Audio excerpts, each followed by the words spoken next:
How good was the second half defensively? Pretty good. The first time we went zone, just said, should we do it? And the guys normally would tell me no, and they said, yeah, let's do it one time. And I thought we did fabulous, and then we kind of fouled. And then one of the coaches on the bench said, let's go back to the zone. I don't know which one it was. I won't throw them under the bus, even though I do know which one it was. And they made a three, and I apologized to the team. We're not a team that tries to trick anybody. That's not what we do. I mean, we play, and I don't need to be, oh, he's tricky. Look how, it's not what we do here. And so, other than that play, I thought we defended and we made it hard. They came in with the game plan pretty obvious. We're driving this thing and we're coming at them. And when anytime we got on their side, they went right to the rim. But we played pretty good. The other thing is we knew the game would be physical, it was. And a couple guys struggled in that, and it's a great lesson. You got to play people before they catch it. You got to play before you catch the ball. You have to stay down. Either you meet them or they meet you. And it's for these young kids, it's a great lesson. The bandy game was different. Bandy game was all discipline all the way to the end of the shot clock. This was more of a, okay, they're going to play physical and they're going to rebound. And when you look at it, they got 16 offensive rebounds. Or 18, I'm sorry. And we got 3. We got 3 offensive rebounds. Think about that. We're one of the best rebounding teams in the country. So obviously, they were driving.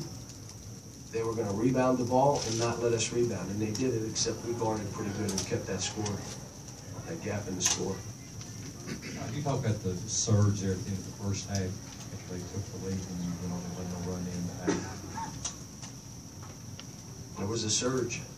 I mean, again, I can't remember every play, but I think we made a shot. Basically, we locked them down for about 6 straight possessions, and we scored, and that's how we got it. They got us on their side on the last one. We were just big enough to kind of deflect the ball so they couldn't get a layup to end the half. Is there anything about Tyler and Devin that makes those guys so comfortable on the road? I don't know, but they played good today. I thought Andrew and Aaron played good. I thought Willie played good. I thought Dakari played pretty good. Marcus didn't play bad. But again, we end up shooting 46%, and the greatest thing for me is we have 8 turnovers.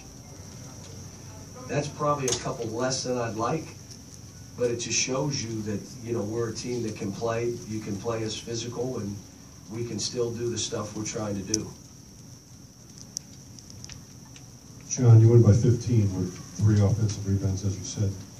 Was there something you were conceding to that? Something that allowed that to happen? They were going to fight harder than we were going to fight. I kind of conceded that. It's, the thing that young kids do is they accept being blocked out. And against a team that really is on a mission to keep you away from the goal, if you accept being blocked out, you're going to get 3 offensive rebounds. The only other way I'd like to get 3 offensive rebounds is if we missed like 8 shots in the game, and there was only 8 to get. We got 3 of them. But this, 21 shots missed, and we get 3 rebounds. Unrelated question. With this victory, you now move ahead of Adolph Rupp in terms of winning percentage at Kentucky. What does that mean to you? He lasted 40 years in this seat. How he did that, I have no idea. And that you're saying that to me that I didn't know, but that's, I'll say this, I got to go back. We've had 19 draft picks in 5 years. This year's team, who knows, depending on how we do. When you have that many good players, you won't believe this, you're going to win a lot of games. And so, I'm really, how about this? I'm proud that 20% of the NBA's starting lineup in the All-Star game played for us. May have 2 or 3 more guys in the game. May have 5 out of the 12 may have played for us. Maybe 6, and really hoping Rondo gets his opportunity because he deserves it. But, when you have good players, craziness, but you win a lot of games. Now, why is 8 turnovers too less? Because the reason it was 8 is because we backed up the game, and I said, okay, because of how they're playing, we're going to grind it out. And that's what we did. Look, there's gonna be games where we play this way, that we don't have to play fast, we don't have to play wide open, we can make you guard us in the half court and do things, and we're getting better at it. We work at it every day, you know, and these guys, they did it. You know, part of the thing today, again, is they're getting 3 days off. I told them, you get 3 days off. I get the rest of today off, they're getting Sunday off, Monday's an individual work day. Like, they're gonna get individual work, but it's not gonna be a practice day. And they gave a great effort. We didn't shoot around this morning. I gave them the option. Do you wanna come in and shoot around in the morning? It would have been, we'd had to get up at 7 o'clock, maybe a little earlier, come over here and shoot. And I said, take 4 or 5 minutes to decide. They decided in 15 seconds. They didn't want to come and shoot around. Let's shoot our half-court shot. So we shot that last night. But it just, no, I trust them. I trust them that they understand it's not about being lazy or doing what's easiest, what is right for them. I'm trying to give them days off because the effort they're playing with is crazy. So they need to make sure they're getting healthy, that they're regenerating. But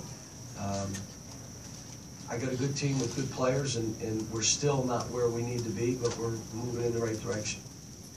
John, holding South Carolina 4 made field goals in the second half. Does that jump out to you, or is it just that kind of game? It's that kind of game. I mean,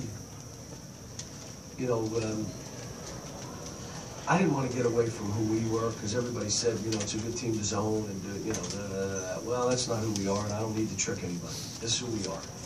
And what we did was we just made sure we told our guys, they're a driving team. You got to stay between your man and the basket. Do not get on his hip, which we did 15 times. And when a guy argued with me, I subbed him, because I told him, again, you're not coaching game to game. You're coaching over the long haul, and you don't want to be in a game late in the year when the game, it's a one-and-done game, and a guy jumped on a guy's hip 3 straight times. We lost the game. Why'd you do that? You know, well, we've been in these games and we understand, and I don't know how I got to that right there, but any other questions? Cal, is Andrew's hip still bothering him, and what do you say to him when he has those moments where it seems like he drives, gets up in the air, not sure where he's going with the ball? Yeah, well, he's getting better. I'm fine with him. I thought he finished the game good, made some free throws that we needed him to make, ran the game pretty good. He and Tyler can play together.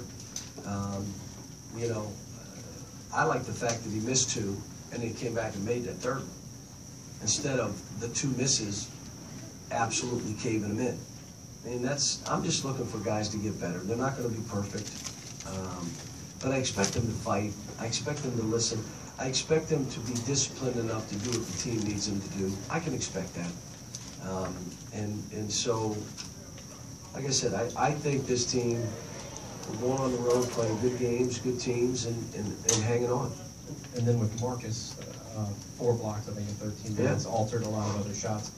It seems like he's maybe gotten that message you gave him about what you have to be to earn minutes, what you have made to a get. free throw. You know, he's made 2 of his last 4 free throws. And he may say, that's big. And they've been in guts of the game, like when it mattered. I think he's getting better and better. The only thing is, who's he playing behind, so to speak? Even though we're playing platoon, he's playing behind Willie. Willie's like ridiculous. So you may be really good, but really, Willie's like, oh my gosh, ridiculous. So, but I'm proud of him too. 2 more, guys. Coach, it seems like you had a lot of, shall we say, teachable moments with Andrew today.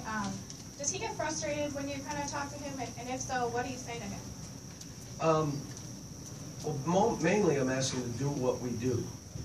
Why did you make that play? You know how we play. That's more than that. And the other thing is, play with more energy, man. Be more active. I had a reporter came up to me and said that she interviewed Andrew and said he is the neatest kid, the most personable kid, funny. I had an unbelievable, why don't people know that? My thing to him right now is be that person on the court. Either you're taking this stuff too serious, he's a great kid, he's funny, the teammates love him, but he internalizes a lot of stuff. And I'm trying to get that out of him. I don't want anybody to look at him and say, he's a bad kid. He is the greatest kid. Yes, sir, no, sir, love you, coach. He is the greatest. Now, I'm on him, but I'm on every one of these kids. I was on Carl today. Look at Carl like he's my son, but I killed him today. The game was too physical for him. Well, I'm not, you're okay, Carl. You just keep getting pushed around. You're fine. Well, I don't do it that way. They know I don't do it that way. I keep it real, and sometimes I say it loud. I told them that if you'd like me to talk this way, I'll say it that way. But it doesn't matter how I'm saying it. So, John, you said in October that Andrew cared too much. Yeah. Why does he care too much, and what did you try to do to lighten him up? I had Derrick Rose. Derrick Rose, of all the players I coached, he cared more about how he was playing than even Andrew played. But he dealt with it different. I've never seen a player internalize like Derrick Rose, to the point where he couldn't get by mistakes. But he wouldn't back up. He'd just go crazy. He'd play harder. He'd go block a shot. He'd go do something. But he was so frustrated with himself. And I said, you're going to be playing in the NBA. You can't do this game to game. You'll never last. And with Andrew, it's the same thing. He sometimes, when he gets in that mode, backs up instead of stepping on the gas. And I'm just trying to say, hey, be upset with yourself, but be upset, clap, and go crazy, and dive on the floor, and go block a shot, and scream. But don't back up. But he's learning. These kids are so young. He's a sophomore. He's a sophomore. We all forget. You know, second year, he's learning so much better than he was a year ago. Not even close. And he's getting better. By the end of the year, I'm looking for each of these kids to be the best version of themselves. But I'm telling you honestly, none of them are near that yet. But they're moving in the right direction. Thanks.